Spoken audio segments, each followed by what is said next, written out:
ನಮಸ್ಕಾರ. ತಮಿಳುನಾಡಿನ ಬಿಜೆಪಿಗೆ ಅಣ್ಣಾಮಲೈ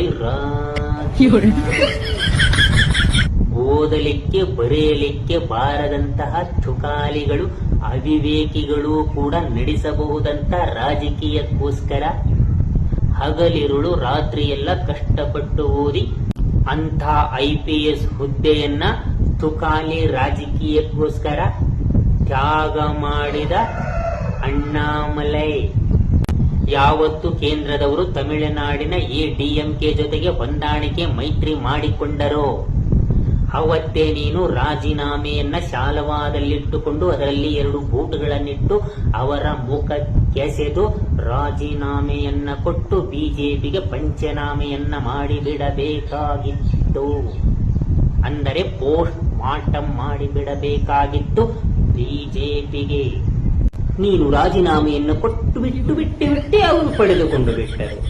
ಅದೇ ನೋಡು ನಮ್ಮ ಕರ್ನಾಟಕದಲ್ಲಿ DK ಶಿವಕುಮಾರ್ ಅವರು ಕೇಳಿದ ಕೂಲಿಗೆ ಮುಖ್ಯಮಂತ್ರಿ ಪಟ್ಟವನ್ನೇ ಕೊಟ್ಟು ಬಿಟ್ಟರು.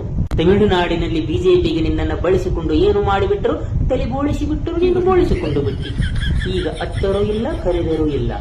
ಒಟ್ಟಿನಲ್ಲಿ ನಿನಗೆ ಮೋಸ, ಬಿಜೆಪಿಯವರು ಮೋಸ ಮಾಡಿಬಿಟ್ಟರು ಅಷ್ಟೇ ಹೇಳಬಲ್ಲೆ.